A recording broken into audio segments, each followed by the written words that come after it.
నాకు నిజంగా అనిపిస్తాయి, ఈ బిడ్డల భవిష్యత్తు కోసం కాకపోతే ఏం చేస్తాం? ఇప్పుడు నేను రక్షిత మంచినీరు వీళ్ళకి ఇవ్వగలిగేది ఏముంది? కనీసం తాగడానికి మంచి నీళ్ళు ఇవ్వగలగాలి, మంచి చదువు చెప్పించగలగాలి. వీళ్ళకి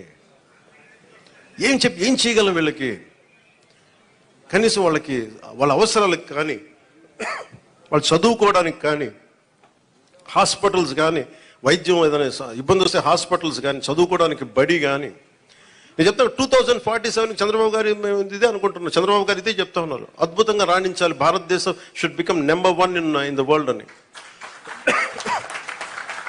మోడీ గారి కోరిక అదే. ఆ కోరిక నిజం నెరవేర్చాలంటే మనం ఈ తరం కోసం పనిచేయాలి. నేను ఓట్ల కోసం ఇక్కడ తీసుకురావాలా? వీళ్ళ గుండెలు చేసి చెప్తున్నా, వీళ్ళకి భరోసా ఇవ్వడానికి వచ్చాను, మేము ఉన్నాం. నా బిడ్డల కోసం నేను ఎంత తపన పడుతున్నా నాకు తెలియదు, కానీ అందరూ నా బిడ్డలే అనిపిస్తారు నాకు. ఈ బిడ్డల కోసం నాకు అనిపిస్తుంది, ఈ బిడ్డల కోసం. అన్నా క్యాంటీన్లతో మాట్లాడి ఒకటే అడిగాను, అన్నా గారి క్యాంటీన్లతో పాటు డొక్కా సీతమ్మ గారి క్యాంటీన్లు రావాలి.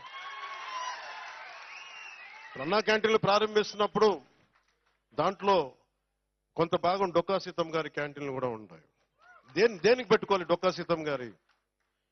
ఎందుకంటే అసలు మనకి ఈ రోజున ఒక పూట భోజనం పెట్టడానికి హోటల్లో పెట్టేయచ్చు, కొని పెట్టేయచ్చు. ఆ రోజుల్లో కట్టెలతో వండాలి, వర్షాలు.